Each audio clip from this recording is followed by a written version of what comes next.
Disculpa, pero es la única manera, perdón.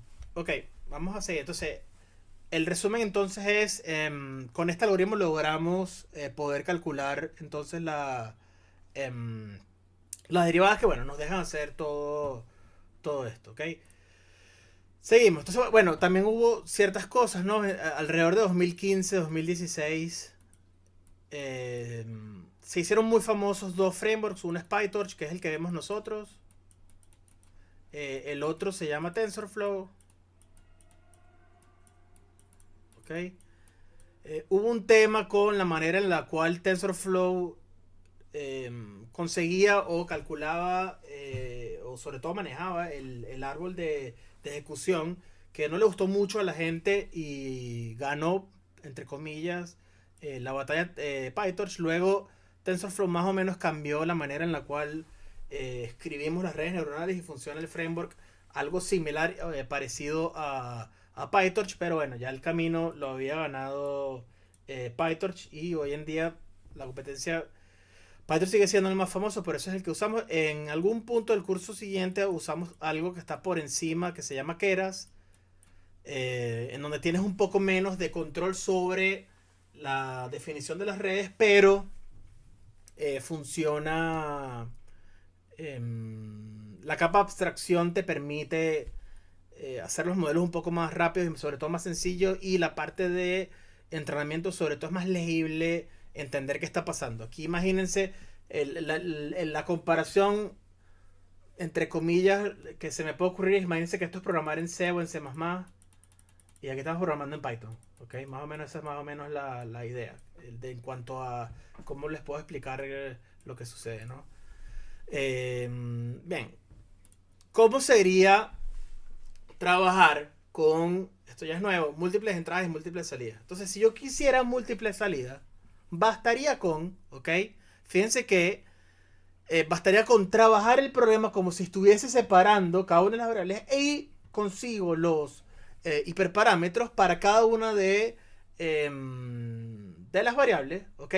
Basta entonces con, o sea, ¿cuál es el resultado? Que en esta capa lineal, ¿ok? En vez de tener una sola posible salida, lo que hago es simplemente agregar cuatro coeficientes nuevos para el número de neuronas y un coeficiente nuevo para el bias. Recuerden que cuando colocamos el bias simplemente es colocar una neurona cuyo peso es 1 y sigue siendo multiplicada por el peso que le colocamos acá, que se llama en este caso phi de 2,0, y lo usamos para calcular y2, ¿ok? Entonces es sencillo en el sentido de no cambia mucho, créanme que no cambia mucho en la parte matemática. Cuando la salida es un vector, aquí simplemente hacemos w traspuesto por x. Cuando la salida es más de un solo vector, simplemente hacemos x por w, ¿ok? Entonces al final es lo mismo, ¿ah? Uno puede, es la misma función, solo que cambia un poco es si estamos utilizando una matriz o estamos utilizando nada más vectores. ¿Ok? Eso es todo lo que puede cambiar. ¿Cómo se vería? ¿Ok? La diferencia fundamental es que, bueno, los codos, por así decirlo, eh, siguen siendo los mismos cortes. ¿Ok? Siguen siendo los mismos cortes. Cambia es cuáles son las pendientes de los valores, obviamente. ¿Ok? Entonces, bien. Eh, para representar la red de entrada extra, basta con. Perdón, para representar una entrada extra, si hicimos los ejemplos con una sola X, la idea es exactamente la misma que utilizando una salida extra. Si colocáramos una neurona extra, pensemos simplemente que estamos agregando, ¿ok?, más coeficientes. Y de nuevo, en vez de hacer, si la primera entrada fuese nada más una X, estaría haciendo nada más para cada una de las entradas de H, ¿ok? Estaríamos haciendo simplemente, como estoy usando phi, tita, estamos haciendo tita traspuesto por X, que eso es lo que recibe la primera neurona. Ahora si recibo dos, ¿ok? Si recibo dos, que serían este señor y este señor, para cada uno de los H, basta con, fíjense que acá lo que sucede es que estamos agregando simplemente que estamos haciendo la misma operación, solo que ahora aseguramos que esto es un vector y esto también es un vector. Entonces es como si estuviésemos haciendo en cada una de las entradas de cada neurona, estamos haciendo, imagínense que estamos haciendo un pequeño problema de regresión lineal y a la salida le aplico su función de activación. Entonces todo es extensible en el sentido que pensamos que, la operación intrínseca que estamos haciendo, en vez de hacerlo nada más vector contra vector, aquí hay una matriz de pesos, ¿ok? Y hay una operación que esta matriz multiplicada por la entrada me va a dar un vector de salidas que se llama h, ¿ok? Y aquí cobra bastante interesante, cobra idea estas funciones que, si la salida de, esta es una matriz que sumándose que yo llamo A, multiplico A traspuesta por X, ¿ok? Por X, porque aquí estoy asumiendo que la entrada es un vector columna. Imagínense que esto me da el vector H. ¿Qué son las funciones de activación? Es aplicar a H una función entrada por entrada, ¿ok? De una función f que simplemente la representación que hacemos nosotros es la letra A. ¿Y esto qué es? Esto lo vimos en la clase 0. ¿Qué es esto?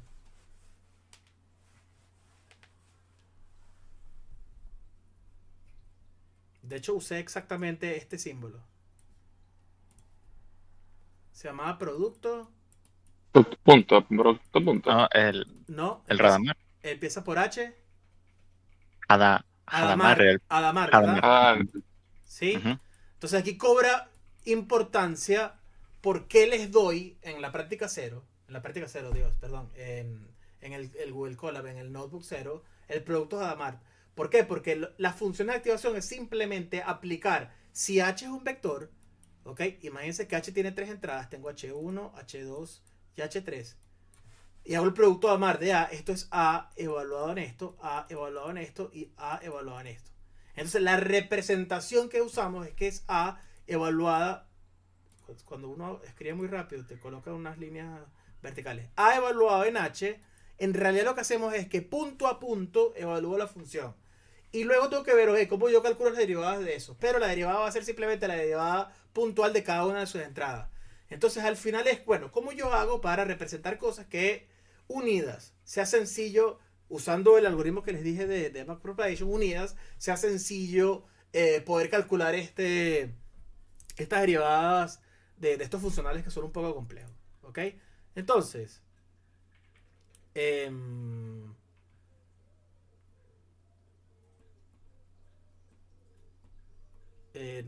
esto es alguna clase. Déjenme leer para pensar qué estaba haciendo.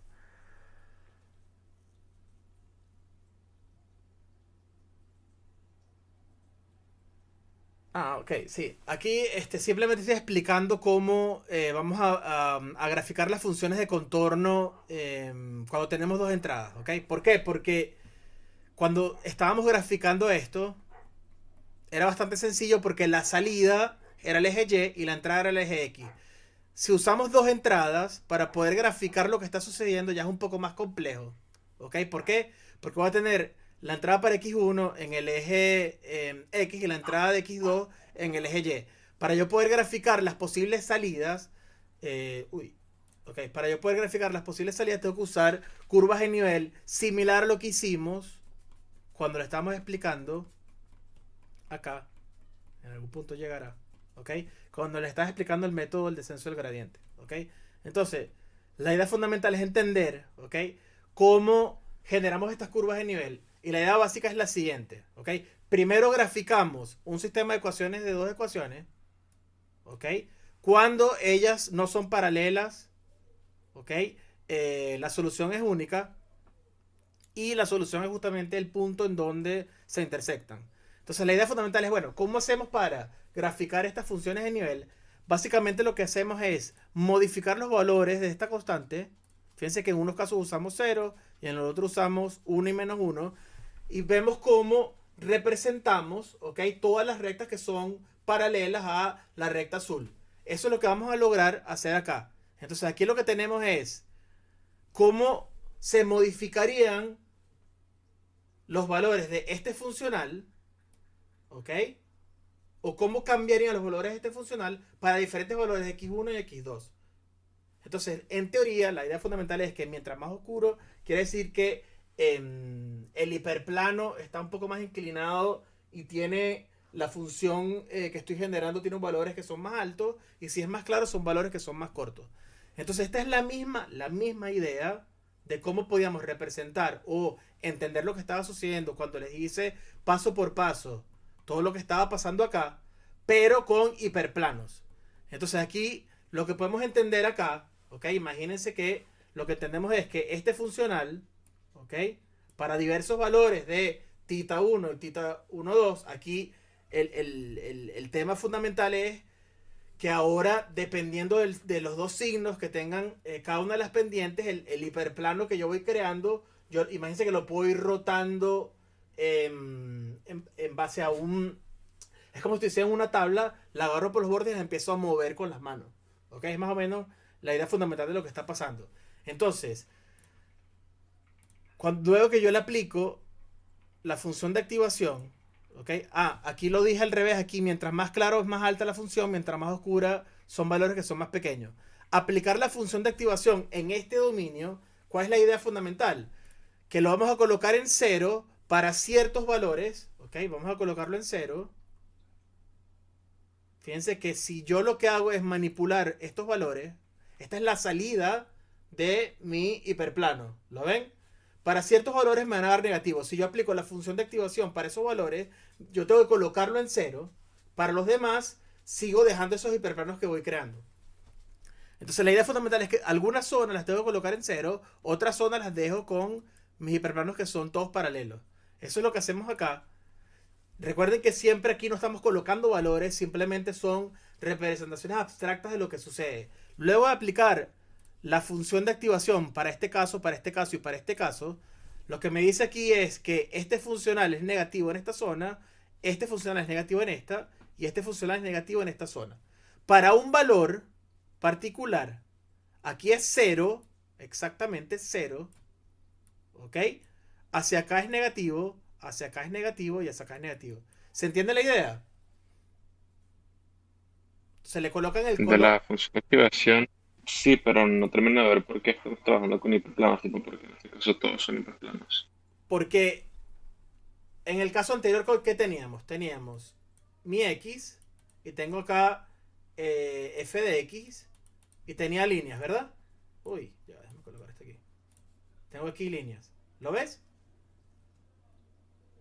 Sí. Ok, si yo tengo otra entrada, entonces f de X no es Ya, la claro, porque siempre salida. trabajamos con cosas lineales. Ya, Siempre, ya. ojo, siempre trabajamos con modelos lineales. ¿Por qué? Porque esto es lineal. Entonces, ¿qué significa la linealidad en dos dimensiones? Significa que yo, imagínense que tengo aquí una tabla, ¿ok? Lo que pasa es que, bueno, dibujo bastante mal, perdónenme. Aquí está la profundidad, ¿ok? Esta tabla, básicamente lo que me da es un hiperplano. Evidentemente, el hiperplano, aquí estoy cortando los dos dominios, en realidad está definido en todo el espacio. Y el valor del funcional es justamente alguno de esos puntos dado un X y un X1 y un X2 y veo cuál es la altura en el eje Z y ese es el valor que me está dando en ese hiperplano. Entonces, la generalización en vez de ser líneas, en dos dimensiones son como si expandieras, es una línea para un lado y una línea para el otro, son tablas que yo puedo ir modificando en el espacio y la altura en el eje Z es justamente el valor que me da el funcional. ¿Ok? El bias es qué tan alejado estoy, ¿ok? En el punto 00 para que tuviese bias 0, habría muchas opciones. Sería, por ejemplo, el bias sería 0 si... ok, déjenme borrar. Si esto es X, si esto es X2, si esto es X1, ¿ok? Si hay muchas maneras de verlo, ¿no? Si la altura, ¿ok? Quiero que la altura sea z igual 0. Uy, ya va. Si z es 0, ¿ok? Imagínense que z es un vector que va desde el centro y apunta hacia nuestra cara, hacia nosotros. Es un vector que está saliendo del monitor. Para ese z0, lo que voy a tener, imagínense, es como una tabla acá, ¿ok? En donde todos los valores tienen altura cero. ¿Se ve? El tema es que si yo le agrego pendiente a esas tablas, ¿ok? En verdad puedo tener cosas como en tres dimensiones puedo tener hiperplanos que son de este estilo, ¿ok? Depende entonces de lo que me define como pendiente un valor acá y el que me define como pendiente este valor acá. Cuando no son paralelos, soy capaz de poder definir este hiperplano que define todos aquellos puntos en donde se cumpla este señor, ¿ok? Esto tiene una igualdad, esto lo igualamos a algo, a una constante, y todos los pares x1, x2 para ciertas pendientes son los que cumplen esa altura. ¿Se ve? Sé que, o sea, es complicado entenderlo desde el punto de vista geométrico, pero la idea es similar a tener una sola línea. Tenemos cierta altura para un x, solo que aquí tenemos dos valores y dos posibles pendientes. ¿Ok? Entonces, claro, cuando se parecen mucho, ¿ok? Si se parecen mucho, entonces, bueno, obviamente el hiperplano que estoy generando está un poco más inclinado hacia un lado, ¿ok? Pero son simplemente dos vectores que me están generando un hiperplano, eso es todo. Y simplemente tienen, la idea, yo lo veo simplemente como que cumplen esta ecuación, esto es igual a algo. Eso es todo lo que estamos haciendo. Entonces, luego de aplicar la función de activación, ¿ok? Para algunos casos, imagínense que truncamos, ¿ok? Este hiperplano que está definido de menos infinito hasta infinito, lo truncamos para los valores que son cero. Y nada más nos interesamos por estas zonas en donde los valores son decisivamente distintos de cero, ¿no? Entonces, cuando yo multiplico, ¿ok? Por una constante, ¿sí? La idea fundamental es, bueno, señores, ¿ok? Yo los igualo a una constante. Entonces imagínense que fuese tita 2,0 más tita 2,1 más tita 2,2 de x2. Cuando yo lo multiplico por un valor, si yo aquí multiplico por un valor A, ¿qué puede pasar? Si el valor A está entre 0 y 1, exactamente la misma idea que vimos en el caso de cuando teníamos línea. Si el valor está entre 0 y 1, este valor, ¿ok? Simplemente lo estoy reduciendo en una fracción. Esa fracción es lo que me diga A. Cuando son valores cuyo valor absoluto es mayor a 1, lo que hago es, ¿ok? Incrementar estas curvas de nivel y en algunos casos puedo cambiar o no el signo, ¿ok? ¿Cuándo creen ustedes que se cambia el signo? En este caso. Si ustedes ven esto, ¿ok? Asumiendo lo de los colores, ¿qué creen que sucedió? Que la parte que estaba más elevada se convirtió en la que está más al fondo. ¿Eso qué quiere decir? Yo puedo tener la intuición de que aquí phi de 1 es menor a cero. Fíjense que cambiaron los colores. Aquí era cero, ¿ok? Aquí era claro, quiere decir que era alto. Ahora es color oscuro, quiere decir que es un número negativo. Lo que hice fue cambiarle el signo al hiperplano. Imagínense que el hiperplano, agarro la tabla y lo que hago es moverla, ¿ok? 90 grados hacia abajo, porque le estoy cambiando todo el signo al valor de la tabla, ¿ok? Los valores que son cero, evidentemente, no se cambian. Entonces, imagínense como si tuviésemos nuestra tabla, la estamos agarrando, la estamos poniendo hacia arriba. Si lo multiplico el signo, la coloco 90 grados hacia abajo. Cuando las curvas de nivel acá se colocan más compactas, quiere decir que phi de 2, perdón, es un número que tiene que ser obligatoriamente menor a 1 porque ahora son más pequeñas esas distancias para yo representar mis hiperplanos. Y como no cambio el signo, ¿ok? Sé que es positivo.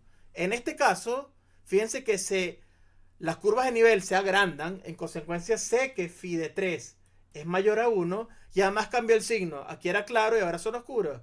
Sé que phi de 3 es menor a 1. Entonces es una manera de ver, ¿ok? Una representación visual de cómo cambia los hiperplanos que yo estoy tratando de unir todos para tratar de representar esta función de dos dimensiones con estos cortes, ¿no? Por así decirlo, estas intersecciones de los hiperplanos.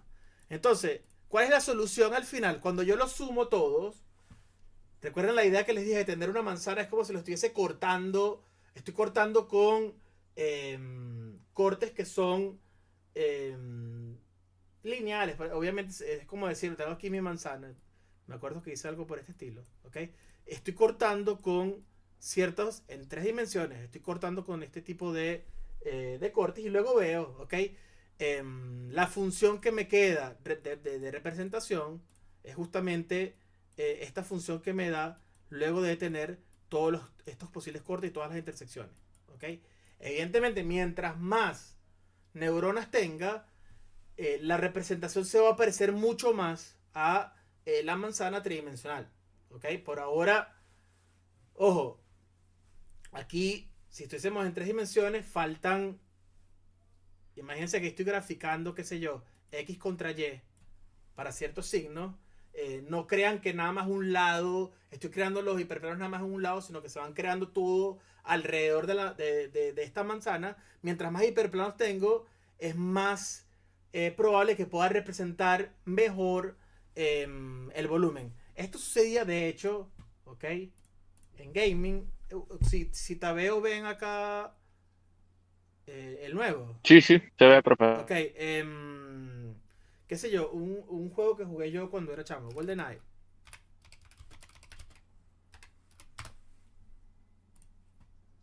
Fíjense cómo, ok, la representación, se ve la imagen, ¿no? La representación de cómo se ven los modelos en esa época son unión. No, ¿por qué no puedo rayar ahora? Está Si vemos pasando. las rayas, profe. Ah, sí lo ven. Yo no las salen como en después un poquito después, bueno, no importa. Déjenme cambiar el color, voy a colocar verde, ok. Fíjense cómo las representaciones de las figuras, ¿ok? Si lo ven, más o menos son como muchos polígonos unidos en 3 dimensiones. ¿Lo ven más o menos? O sea, obviamente, dependiendo de la resolución, no se veía muy bien en esa época. Entonces, esto era de cuántos polígonos tenía que usar para representar esta imagen. Y luego, bueno, acá los colores y todas las posibles imágenes que uno ve de los agentes son lo que llaman en gráfica texturas, que ven, es como en un polígono regular, cómo yo hago para representar una imagen en 2 dimensiones, literalmente en el espacio producido por los vectores cartesianos XY, cómo yo hago para mapearlos a una estructura que es irregular. Es exactamente el mismo problema, es decir, cómo yo mapeo este píxel hacia este píxel, y luego el píxel de este lado hasta este píxel, y si el número de esquinas es el mismo, yo puedo mapearlo, y evidentemente se ve distorsionado, porque la resolución en ese momento no podíamos manejar tantos polígonos. Diego, dime. Profe, una pregunta como conceptual con lo que nos está diciendo. Sí. Entonces, nosotros estamos partiendo de el, digamos, el F real, nuestro modelo verdadero que no podemos representar, y luego lo estamos seccionando o estamos partiendo de múltiples funciones independientes que describen el modelo y luego uniéndolas con la red neuronal. Porque no entiendo bien el momento en el que se unen todas. Entonces, no sé si estamos partiendo ya de ¿Cómo, el modelo completo o lo estamos armando. cómo dónde se unen todas? Lo que tiene ahí en la pantalla justo ahorita, de que al final se juntan en una sola estructura y que la compara con un modelo 3D, pues, con donde todo ya está conectado, donde nada es discontinuo. Claro, el tema es que esta es la representación de la función. Luego, para un X voy a tener simplemente un puntico en el eje Z. Eso es todo. O sea, el Y no es todo esto. Esto es una representación de. Este punto de acá es la salida. Evidentemente no sabemos cuál es la altura, pero tenemos una idea por el color. El valor de F de X1, X2, ¿ok? Es este valor que parece ser negativo. ¿Ok? Imagínense que sea, qué sé yo, -2. Entonces, esto es simplemente lo que nos dice es, ¿ok?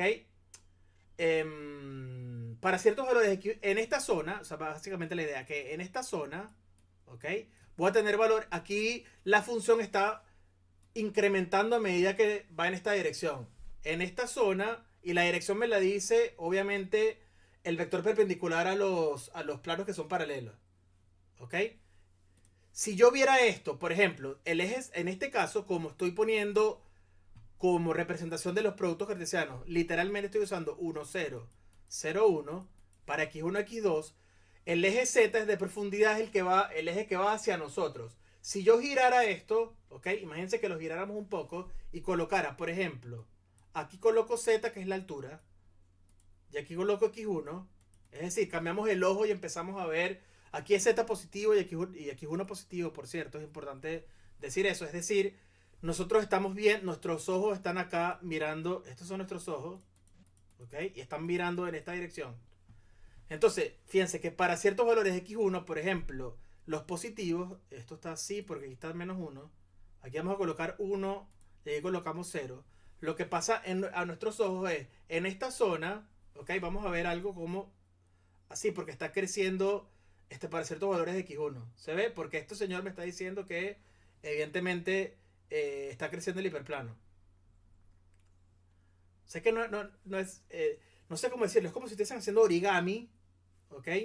Y estoy... Sí, es un pliegue, es como si hubiera un valle y esto es un valle y lo de la izquierda es Esto es un una valle, esto es montaña. un valle y esto está subiendo, exactamente, ¿ok? Aunque bueno, esto no es exactamente un valle, ¿por qué? Porque acá esto es negativo y esto es positivo. Esto sí es un valle, esto es una parte del papel que es completamente plana porque la coloqué en cero. ¿Se ve? Entonces es como agarro una hoja de papel y empiezo a o hacer los pliegues hacia arriba o hacia abajo dependiendo cómo me llega el punto. Y yo puedo hacer tantos pliegues como intersecciones del número de neuronas me dé.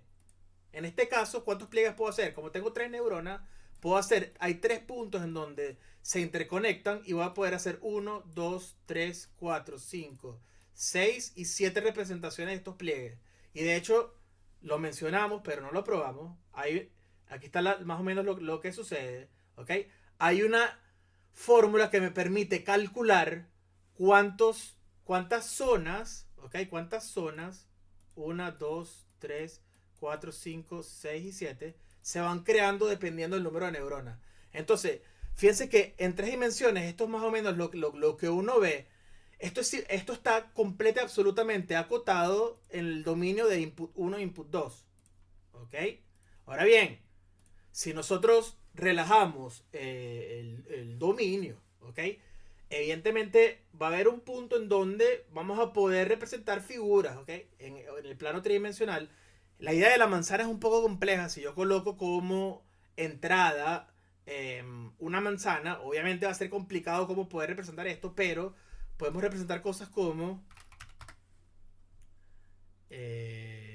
vamos a ver si lo logro. TL. Tarea. No sé si es esta. Esta sí.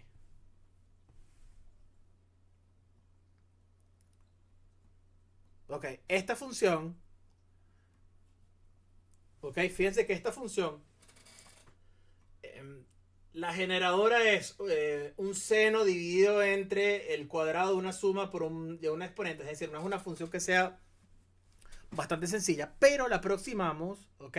Con estructuras que son de este estilo. Entonces, dependiendo del número de neuronas, lo que va a suceder es que en algún punto, ¿ok? Va a haber una representación aquí, ¿ok? De algunos hiperplanos, aquí va a haber otra, aquí va a haber otra, por aquí salen otras, aquí puede ser que haya otra. Y la idea es ver cómo yo hago para esta función que es evidente que en estas zonas, hay curvas en 3 dimensiones que no son, obviamente no son lineales. Uno puede ir creando cortes de hiperplanos. Yo puedo hacer, les puedo decir que puede ser que aquí haya uno, aquí haya otro, aquí puede ser que haya otro, acá es más fácil, aquí luego coloco aquí uno plano. Esa es más o menos la Es como idea. el VMAP, el mapeo de V. Sí, es similar, sí. Sí. ¿Ok? Pero lo interesante es lo siguiente, ¿ok? Yo estoy haciendo acá, fíjense que acá, ¿ok? Si yo me paro en esta zona, nada más está activa esta zona de la red neuronal. Es decir, ahí va a haber una configuración en donde nada más está activa esta zona de la red neuronal. ¿Cuántas zonas tenemos? Tantas como las regiones que me digan el número. Obviamente depende del número de neuronas, ¿ok? Depende de los outputs. Este es nada más para una salida. Para la otra salida es otra forma en 3 dimensiones que se va ajustando, ¿ok? La idea fundamental es, bueno, si yo aumentara el número de neuronas, ¿ok? Y coloco, imagínense que coloco infinitas. Al final lo que hacemos es que cada una de ellas mapea su propia zona, ¿ok? Y evidentemente se tiene que ajustar a el volumen de entrada que estamos tratando de aproximar. Es similar a un área de cálculo que se llama, creo, método de aproximación finita. Tengo que aprender. Esto sí no me sé el nombre. De aproximaciones finitas. Voy a ver luego cómo hago para recordarme el nombre. Hay un profesor que trabaja ahora en Barcelona, se llama Otilio Rojas, no sé si lo conocen o les dio clase, que se encarga de este tipo de métodos de cómo funciones en muchas dimensiones, uno puede crear una rejilla discreta, tal que tratemos de aproximar en cada uno de esos pequeños espacios, y al final esas pequeñas aproximaciones en esa rejilla forman una buena aproximación de la función general. ¿Okay? Luego va a ver, esto no está bien, hay algo, esto está, y esto también, pero esta parte de acá no me acuerdo muy bien, creo que este no es el nombre. Luego les puedo buscar si les llama la atención. ¿Ok? Entonces, ¿qué sucede? Cuando, ¿ok? Yo tengo salidas, entre comillas, puedo controlar la salida, ¿ok? La representación de cómo podemos escribir la red neuronal desde el punto de vista matemático es, fíjense, muy similar a lo que teníamos antes. Lo único que tiene que cambiar es lo siguiente. Tengo diferentes salidas J, entonces simplemente le agregamos el J a la representación de los coeficientes, pero sigue siendo la misma fórmula. Estamos haciendo, ¿ok? Una función de activación evaluada en una zona lineal para un número finito de neuronas de la capa oculta, que son D, ¿ok? Y luego, ojo, esto es nada más para esta representación. Estas son las redes neuronales que vemos por ahora, en donde tenemos una sola capa oculta y tengo una o más entradas y una o más salidas. Entonces, esta zona es lineal, que es esta parte que está acá. Esta zona es lineal, cuando multiplico por los pesos, es esta parte que está acá. Y depende de cuál es la salida, Y1, Y2, Y3 hasta Yn. Esto más o menos es la fórmula que vamos a tener. ¿Ok? Este tipo de neuronas son de representaciones de redes neuronales, son las que podemos usar hasta ahora. ¿Ok? La idea fundamental es, bueno, yo en realidad, como yo les he dicho, yo pudiese, si quisiera, agregar nuevas zonas ocultas. Ok, aquí tengo entrada, aquí tengo mi salida. Y podríamos ver qué sucede o cuál será la representación en cada una de estas partes. Si yo les preguntara, ¿cómo generalizarían para más zonas ocultas? ¿Qué habría que agregar? Es relativamente sencillo, pero no importa si no... Esta parte, ¿cómo la harían?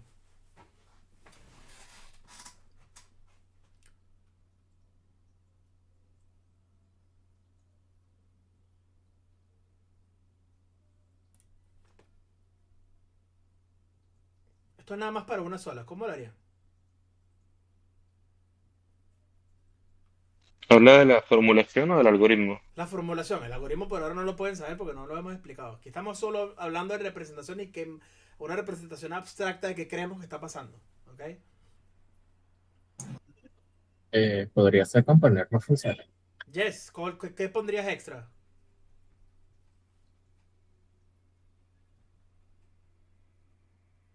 Fíjense que esta HD es la salida para cada neurona. ¿Verdad?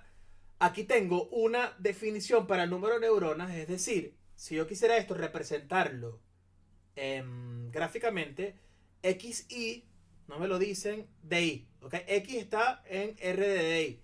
Entonces, vamos a hacerlo parte por parte. Lo primero que necesitamos representar es la entrada. La entrada va hasta DI. Esto quiere decir que aquí tengo X1, aquí tengo X2. Colocamos tres punticos. X. Ya, que esto deberíamos colocarlo así para que... Ahora sí, X1, X2. Colocamos tres punticos. X, D, I. La entrada es un vector X que está en R de I. Tiene una, dos hasta DI entradas. ¿Ok? Luego, HD es la salida décima de nuestras neuronas. Entonces, ¿cuántas son? Es hasta D. Esto quiere decir que aquí coloco H1, H2. Esta es la décima hasta la última, que es H de D mayúscula. ¿Ok? Ya logré representar la entrada, logramos representar las neuronas internas. La salida, Y de J, esta es la J décima salida, Fíjense que Y está hasta de 0. Esto es D de input, D de output. Entonces, ¿qué me dice esto? Que esto está Y de 1, Y de 2, hasta Y de D de O. Porque este es el numerito que le pongo acá abstracto. Entonces, como sé que todo es lineal, porque aquí veo algo lineal, aquí veo algo lineal, y además veo aquí que hay vallas y aquí hay un término de vallas, sé que está. Entonces, lo siguiente, aquí hay un 1, aquí hay un 1, luego los coeficientes de acá va a ser una matriz, no importa, no me voy a poner a colocar todas las líneas porque se va a ver bastante mal. Lo que me va a quedar acá, esta capa lineal, lo uso como tita, ¿ok? Porque me está diciendo aquí que los valores de entrada de las H son las titas, las de salida son las Fis, ¿ok? Y la función de activación es A.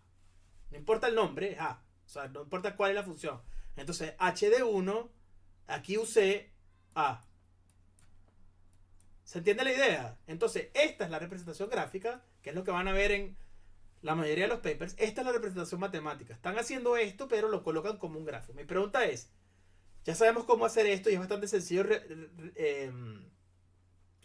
representar la idea, ¿no?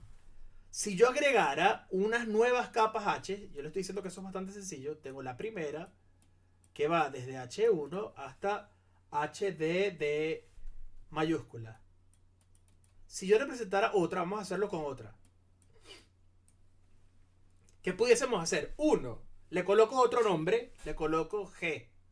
Si se mantiene el mismo número D, bastaría con escribir acá G de D es A de tita de D de 0 más, aquí bueno, tenemos que cambiarle el nombre. En vez de utilizar tita, vamos a utilizar, díganme una letra que quieran usar. Alfa, no sé. ¿Qué quieren usar? Omega. ¿Cuál era omega? Esta. Pasa que omega me gusta para... Ah, pero la omega minúscula es esto, ¿no? Ya va, omega minúscula W. Perfecto, me gusta omega. Ok, entonces omega de D de 0 más la suma. Reutilizo DDI porque estoy asumiendo que es la misma, el mismo número de parámetros. Uno puede colocar acá más neuronas. En consecuencia, si cambia el número de neuronas, lo que se modifica es este valor para las Gs.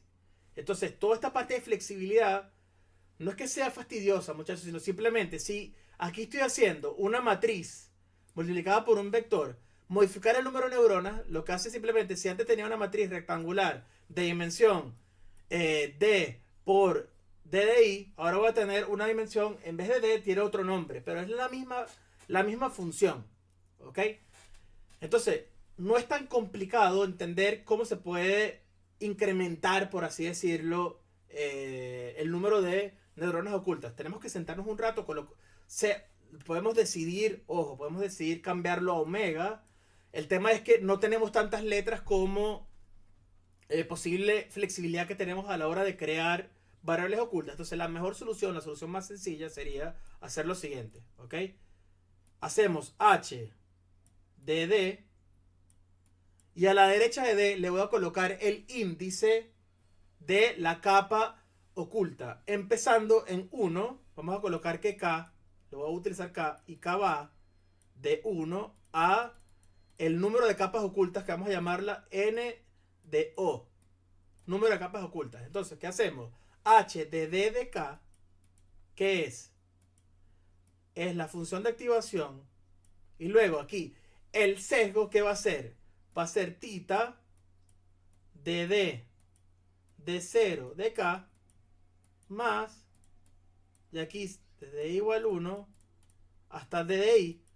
Esto solamente se usa cuando el número de neuronas por capa oculta siempre es la misma. En algunos casos yo puedo variarlo. Si lo variara, simplemente aquí coloco D de K. O tengo, por ejemplo, un arreglo en donde la entrada késima me dice D de I de K. Todo esto está implementado obviamente en el framework. Aquí estoy diciendo cómo lo pudiésemos escribir. Y aquí sería tita de D de I de K multiplicado por x de... aquí sí cambia una cosa. ¿Qué cambiaría acá? Esto es súper importante. Voy a subir un punto del pasado que me diga qué cambia ahí. Que este es el paso anterior. ¿Y entonces qué colocarías? K-1, h de K-1. Ok, ¿quién habló? Diego. Ok. ¿Se entiende lo que dijo? En la primera, la entrada es X, porque son las X de entrada. En las siguientes, en la segunda, por ejemplo, en esta, si esta es H de 2, si aquí tengo H, la entrada de la neurona va a ser el valor de H de la capa anterior. ¿Se entiende? Entonces, en vez de usar X, aquí colocáramos una H de la capa anterior. Pero se entiende más o menos la idea de cómo podemos representar cosas sencillas desde el punto de vista matemático, haciendo siempre lo mismo que son capas lineales, función de activación, capas lineales, función de activación. Entonces, esto me da mucha más flexibilidad. ¿Por qué? Porque puedo incrementar la complejidad hacia la derecha, agregando más capas, o hacia arriba, agregando más neuronas. Y es un arte, además. Entonces, esos son parte de los hiperparámetros de nuestras redes. Tenemos que ver cuál es la mejor configuración de hiperparámetros que nos va a ayudar. ¿Necesito más capas o necesito más neuronas? Mientras más cosas agregue, no importa si es hacia el número de neuronas o hacia el número de capas, es obvio que la función va a ser mucho más compleja, muchachos. ¿Y qué va a suceder? Si es mucho más compleja, cometemos el riesgo de hacer qué cosa? Subajuste. Sobreajustes, ¿no? Entonces, claro, nuestro trabajo es, bueno, de acuerdo a los datos que tenemos, ¿cómo hacemos para controlar el número de neuronas o el número de capas? Entonces, nuestro trabajo es ver los gráficos de aprendizaje, el gráfico de error de entrenamiento, etcétera, para ir viendo, bueno, dependiendo del comportamiento, ok, creo que tenemos que reducir el número de capas ocultas, creo que tengo que reducir el número de neuronas, etcétera, etcétera, ¿no? Entonces, todo este tipo de decisiones de interés son bastante importantes y me gustaría decirles que hay una regla para hacer las cosas. En realidad es con mucha experiencia van viendo que tienen que ir modificando y se aprende mucho es en la práctica. ¿Ok? Entonces, las regiones de interés, recuerden que son justamente estas zonas en donde se intersectan las decisiones de acuerdo al número de neuronas y existen maneras de entender cómo crece esta cantidad de regiones de interés. La parte de eh, sobreajuste es tan importante que fíjense que acá, ¿ok? Tengo la suma de coeficientes binomiales. Es decir, que esto lo deben haber visto en discretas o en pruebas cuando estaban haciendo conteo. La suma de j igual 0 hasta di de dj es literalmente la función exponencial de di. Es decir, incrementar el número de neuronas impacta desde el punto de vista exponencial la cantidad de regiones de interés que voy creando.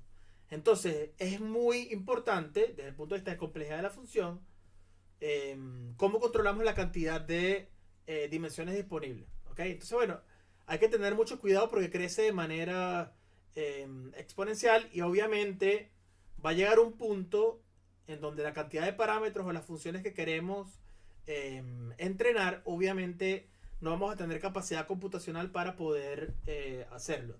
Y aquí entra el juego de, me encantaría que hubiese una materia, que tengamos una materia para poder hacer este tipo de cosas de entrenamiento distribuido. Pero bueno, hay limitaciones, no tanto de que la podamos hacer, yo la puedo dar, pero aquí necesitaría un poco de inversión para no pagar yo la ejecución de, no solo de, yo pudiese pagar la mía para enseñarles, pero sería útil que ustedes tengan disponibles un clúster para poder entrenar las redes cuando tienen muchas tarjetas de video y eso lastimosamente por ahora, bueno, no se puede hacer. Entonces lastimosamente nos quedamos con lo que nos dé Google Colab. Aunque bueno, en el centro tenemos ahora disponibles 4 o 5 máquinas, tengo que ver, porque cambiamos el auxiliar docente, tengo que ver la situación con el nuevo auxiliar docente. ¿Ok? Entonces, Profe, más o menos como cuántos son los costos, tipo, si para alquilar de Google. a ver, yo, por ejemplo, les puedo decir que en un proyecto que tenemos en la universidad tenemos 5, es un clúster muy pequeño de 5 máquinas que tiene cada una tarjeta de 64. ¿Ok? Tiene 64 gigas cada una de las tarjetas de video y son 5 máquinas y cada una tiene, creo que son 4 tarjetas. No estoy muy seguro. Ahora puedo verificarlo luego. ¿Ok? Un clúster de este estilo cuesta alrededor de, creo que entre 5.000 y 10.000 euros al mes. Y lastimosamente aquí es el tema de cuánto el gap que hay entre lo que hacen. A ver, mi universidad es una universidad que tiene bastante dinero. Y esto es lo que pueden ofrecernos sin chistar. En verdad uno puede escribir un proyecto. Si recibes funding, eres libre de incrementar. Nosotros usamos Google, usamos GCP. ¿Ok? Bueno, que antes se llamaba Google Cloud Platform, no sé, creo que le cambiaron el nombre hace poco, pero bueno, usamos Google. Si tuviese más dinero, evidentemente puede ser mucho más grande, pero okay, esto es un clúster semi pequeño que cuesta entre 5.000 y 10.000. El tema ahora es que dependiendo de las zonas de donde está definido, hoy en día la availability, la probabilidad de que te den la disponibilidad se ha decrementado un poco porque todo el mundo quiere usar los servidores que tienen las tarjetas de video. Entonces no puedes tener corriendo todo el tiempo. Depende un poco de cuánto tiempo lo estás ejecutando. Entonces, bueno, aquí varía un poco la idea. El framework que está por encima de PyTorch, uno puede hacer programación distribuida con PyTorch y uno controla, sobre todo lo importante aquí, bueno, son los mecanismos de control de cómo enviar los datos. Si uno quisiera colocarle por encima un mecanismo de abstracción, uno que es bastante bueno se llama Lighting. Light, no sé si se escribe así, creo que hay algo que está raro.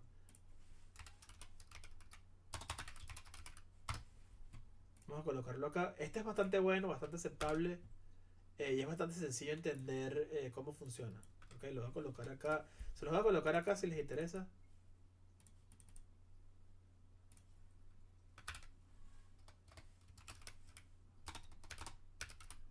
Programación distribuida. Aquí distribuyen no solamente es distribuida en el sentido del número de computadoras, sino también puede ser distribuida de repente, dependiendo del número de GPUs que tengas disponible. ¿Okay? Entonces, bueno, puede ser distribuida en el mismo computador o distribuida haciendo clústeres con diferentes computadores y diferentes cardinalidades dependiendo del número de tarjetas de video por computador. ¿Okay? Bien, entonces, resumen de lo que hemos hecho hasta ahora. Las redes neuronales son representaciones de funciones. Para poder conectar cada una de las zonas, primero necesitamos tener una nomenclatura para poder entendernos, ¿ok? Nos vamos a tratar de entender de cuando estemos hablando. Por ejemplo, si yo les digo capa de entrada, es la entrada, son los primeros valores de las X que recibe mi función. Siempre son funciones, recibe una X. Si yo les digo la capa de entrada tiene cardinalidad 3, básicamente estoy haciendo f de x1, x2, x3. Cada elemento de mi red que sea un número es una neurona. Algunas neuronas son de entrada, algunas neuronas son de salida. Las que no son ni de entrada ni de salida son ocultas, porque en teoría no las veo, por así decirlo. ¿Ok?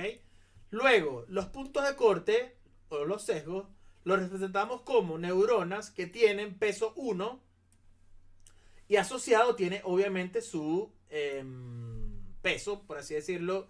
El valor es 1 y tiene asociado su peso dependiendo obviamente de en qué parte estén de la red, si sea en la capa oculta o en la capa de entrada. ¿Ok? Los pesos que antes denominábamos pendiente, ahora lo llamamos simplemente, en nuestro contexto lo llamamos pesos. Los pesos son los parámetros que podemos aprender luego de que ejecutamos nuestro algoritmo que me dice cuál es la mejor configuración de nuestra red neuronal. ¿Ok? Cuando todos los pesos están disponibles, es decir, tengo un grafo bipartito completo acá y tengo un grafo bipartito completo acá, las denominamos redes totalmente conectadas o fully connected networks. En muchos casos van a leer papers que dicen, imagínense que tenemos una red neuronal CN con tantas unidades ocultas y tantas unidades de entrada. Aquí lo que están diciendo simplemente es que es una red neuronal con tantas unidades ocultas, ¿okay? Cuántas veces tengo capas ocultas, cuántas neuronas asociadas tengo de capas ocultas, entradas y salidas. Entonces hay una nomenclatura para poder definir las arquitecturas en texto que te da una idea de cuál es la estructura de la red. ¿Ok? Luego, importante, por ahora, vamos a ver redes que no tienen ciclos. ¿Esto qué quiere decir? En ningún punto yo hago HD1 es igual a HD1 más otra cosa. Es decir, no tengo en ningún punto este tipo de conexiones. Ni tengo, por ejemplo, HD1 alimenta a la entrada X1. ¿Ok? Cuando suceden este tipo de cosas son redes que se llaman recurrentes, que funcionan bien en texto, pero por ahora no lo vamos a tocar. ¿Ok? Las funciones, las neuronas ocultas, por lo general, necesitamos agregar una función que denotamos a que a la salida, H1, ¿ok? La entrada lineal, por lo general, se le aplica la función de activación. Este se llama activación, la función se llama función de activación. Esta función, ¿ok? Es la parte de las redes neuronales que diferencian las redes neuronales de hacer regresión lineal. De hecho, la pregunta número 1 de teoría del libro que les mandé les dice qué sucede cuando A es igual, bueno, A de Z es igual a Z. Cuando la función de activación es A de Z igual Z, ¿qué sucede con la red? ¿Ok? Eso puede ser una pregunta que puede ir para el parcial. De hecho, con esa función de activación, no importa, bueno, traten de investigarlo, es bastante sencilla. Es bastante sencillo probar lo que sucede. Ok, por ahora, no quiere decir que es la única, pero por ahora sabemos que podemos utilizar la ReLU. En el caso de ReLU implica entonces en una sola dimensión, que son funciones lineales definidas a trozos. Si son más de una dimensión, ya vimos esta idea de que estamos utilizando hiperplanos para ir representando funciones tridimensionales, y obviamente si aumentamos el número de dimensiones tendrán otros nombres estas estructuras. ¿Ok? Las capas ocultas, por ahora usamos nada más una sola capa oculta. Cuando tenemos una sola capa oculta, son las que se denominan shallow neural networks, que son redes neuronales poco profundas. Cuando tenemos más de una, son los que se llaman redes neuronales profundas, y de ahí viene el término de deep learning. ¿Ok? Esto no quiere decir que es un aprendizaje profundo, es un aprendizaje extenso. Simplemente están diciendo que las redes que estás definiendo son tan complejas como que tienen más de una sola neurona oculta. Esa es literalmente la definición. ¿Qué sucede? Hace 30 años colocar esta capa extra traía consecuencias negativas en el proceso de entrenamiento de las redes, por lo cual le dieron este nombre, entre comillas, fancy, para llamar un poco más la atención. ¿Ok? El número de unidades ocultas, por lo general, antes se usaba mucho, se le llamaba capacidad de la red neuronal. Hoy en día se ha perdido un poco el uso de este término. ¿Ok?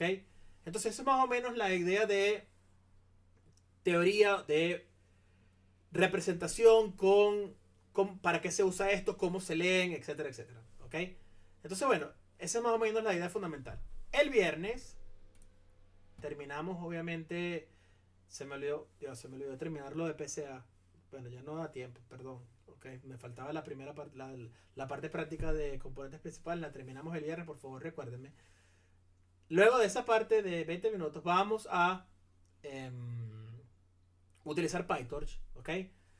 Este es uno de los pocos temas en donde vamos a ir directamente al framework. No vamos a intentar programar nosotros nada. Vamos a ir directamente al framework. Vamos a utilizar el framework para ir definiendo redes. Y sobre todo lo que más me interesa es ir viendo cuando definimos la red antes de entrenarla. ¿Okay? ¿Qué es lo que está pasando dentro de esas estructuras? Y va a ser bastante importante entenderlo para que vean más o menos la idea de cuál es la idea fundamental de lo que pasa, sobre todo cómo se entrena y cómo se calculan las derivadas. Entonces aquí voy a utilizar screenshots de la documentación de PyTorch, pero la pueden conseguir dándole clic a los links. ¿Ok? Y vamos a ir poco a poco ir entendiendo cómo funciona el framework. ¿Ok? Y nada, vamos a ver cosas como cuándo puedo mover o no los vectores a la tarjeta gráfica, cómo sabemos dónde está los dispositivos que estamos usando, cuál es el tipo de datos. Esto es importante porque esto me dice la representación del tamaño de si estoy usando o no toda la palabra para representar números, etcétera, etcétera. ¿Ok? Entonces nada, la clase que viene, incluso vamos a ver algunas funciones, vamos a ver cómo funcionan las funciones asociadas al framework y luego vamos a tener un pequeño ejemplo de cómo crear estas primeras redes. ¿Ok? Entonces bien, nos vemos el viernes. Me tengo que acordar dos cosas. Uno, lo voy a anotar acá, Diego, el punto en el parcial. Y ¿quién grabó la clase, por favor? Yo, profe, Miguel. Ok, si por favor puedes o enviarme un link o compartírmela para poder subirla junto a las que hice hoy. ¿Ok? Chévere. Ok, Yo se lo paso. nos vemos el viernes, chicos. Nos vemos, bye. Gracias. Chao, chao. Bueno, Sí, profe, profe, adiós. nos vemos.